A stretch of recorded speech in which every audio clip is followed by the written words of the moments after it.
envie de rigoler? Ouais, il faut, c'est bien, je crois que c'est mieux à faire. J'ai une super blague pour commencer la soirée. C'est l'histoire d'Adolf Hitler.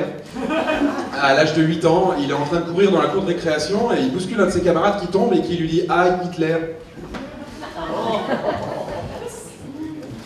Ma deuxième blague, c'est l'histoire de deux métastases qui se promènent dans l'utérus d'une jeune femme. Et la première dit à l'autre « Eh, mais alors, si tu es né un 23 juin, tu es cancer ?» C'est mes deux meilleures blagues. Et j'aime bien les faire parce qu'après les gens ils attendent plus rien de moi. Mais je crois qu'en plus c'est ça, un peu la formule pour être heureux, c'est moins t'en attends, moins t'es déçu. Et moi c'est un truc, ça fait un petit moment que j'ai arrêté de croire en quoi que ce soit. En fait c'est l'été dernier, j'ai eu ce déclic, c'est au moment où j'ai vu les Français jouer à Pokémon. C'est-à-dire que je suis sorti de chez moi et je voyais les gens chasser des Pokémon. Je veux un attroupement, au début je pensais qu'il y avait un problème, et en fait non, il n'y a pas de problème, il y avait un Pikachu. Les gens étaient là avec leur téléphone, ils chassaient des Pokémon. On n'avait pas vu un tel engouement depuis au moins 1942 pour organiser une chasse à l'homme, tu vois. Et c'est pas tout, parce que pendant ce temps-là, l'autre moitié du pays, elle était en train de s'engueuler sur le burkini, à savoir si oui ou non il fallait interdire le burkini sous prétexte d'une dégradation de l'image de la femme. Alors, si tu vas par là, le Nutella aussi, ça dégrade pas mal l'image de la femme, mais c'est pas interdit pour autant.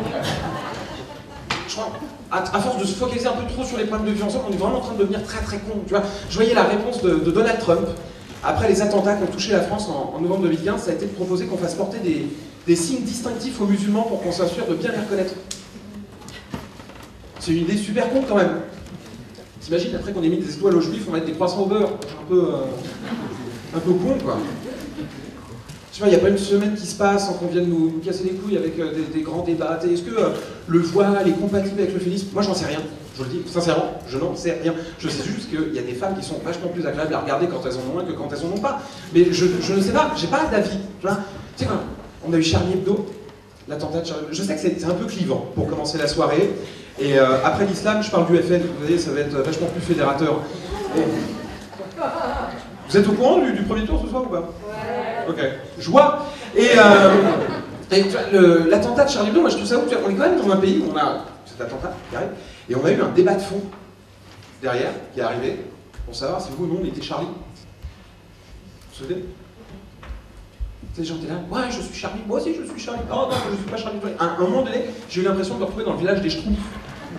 Oh, je schtroumpf. Et toi? Ah oui, moi aussi je schtroumpf. Et toi, schtroumpf grognon? Ah non, moi je schtroumpfe pas. Vous avez qu'à pas, je schtroumpf les grands schtroumpfs.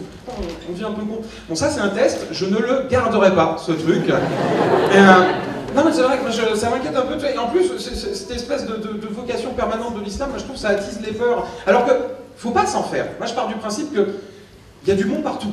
Et effectivement, on ne trouvera jamais un point d'entente entre liberté d'expression et religion. Mais il faut quand même pas oublier un truc, c'est quand même grâce à l'islam si Diane s'est arrêté de rapper.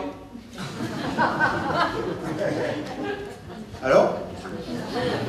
Toujours Charlie? C'est vrai que la peur est omniprésente. Ça c'est un truc de ouf. Alors moi j'ai pas envie de monter sur scène et me servir de ça en disant nique le FN, j'ai rien à foutre. Patrick Le Bruel le fait déjà très bien. D'ailleurs lui, il y a quelques mois, il a dit j'irai pas jouer mes concerts dans des villes de France qui ont voté FN. Bon bah les gens l'ont écouté. Et ils ont voté FN apparemment. Et, en même temps, il faut se mettre à la place des gens. Quoi. Non mais moi, j'ai pas non plus envie de stigmatiser le FN parce que on pourra dire ce qu'on veut, mais pour moi, Jean-Marie Le Pen reste un très très grand humoriste. Le mec a quand même osé dire que les chambres à gaz ne sont qu'un point de détail de l'histoire de l'humanité. Je veux dire, employer le mot détail à propos d'une communauté qui n'achète qu'en gros, si ça c'est pas de l'humour. Après, je pense aussi que c'est un non-problème. Bon, là, on a vu, il y a de l'abstention. Et du coup, le FN passe, mais ils font quoi? 20%. Donc, avec 50% d'abstention, on est réellement à 10% des Français. Donc, ça fait quoi? 6 millions de personnes. Bon, cette même extrême droite a démontré que 6 millions de personnes, ça peut disparaître très très vite. C'est une idée que je balance comme ça, vous en faites ce que vous voulez. Et si ça peut nous permettre de rouvrir Alstom et de sauver les hauts fourneaux de Florange en même temps, on peut faire quelque chose. Vraiment, tu sais, en même temps, moi je me sens pas du tout macroniste aussi, tu vois, je suis complètement perdu. On va avoir 5 ans de Macron. Vous imaginez, tu sais, avec sa cougar sur le pardon de l'Elysée, quoi, ça va être...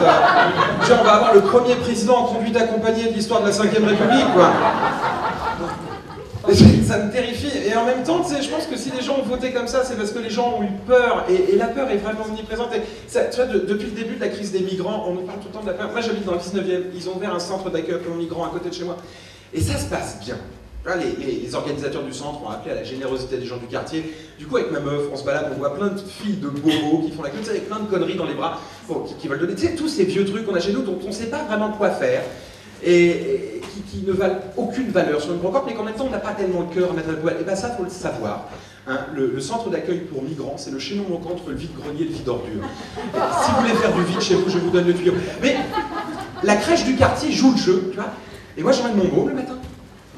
Et ça se passe bien, il y a plein de petits enfants migrants, et en fait, ce que je trouve cool, c'est que chez les enfants, il n'y a pas de barrière culturelle, de couleur de peau, de religion, tout ça. Un enfant avec un autre enfant, il n'en a rien à foutre, et il joue, et je trouve ça vraiment cool. Vraiment.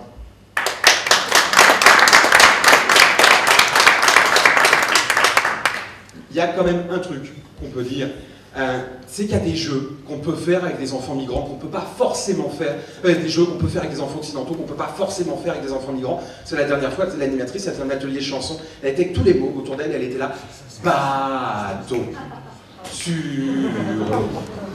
la rivière, le bateau a chaviré, les enfants se sont noyés. Allez Ilan, viens avec nous, tape dans tes mains. Autant vous dire qu'Ilan n'a pas tapé dans ses mains du tout. Il était tout tremblant, dans l'échec, une femme battue, c'était un peu triste à voir. Il ne faut quand même pas oublier un truc, c'est que le migrant, quand même la seule situation où pour atteindre ton but, tu es obligé d'échouer. Je suis comme tout le monde, je vois les images, tu sais, ces gens qui marchent des kilomètres, je vais finir là-dessus, qui marchent des kilomètres pour fuir la barbarie.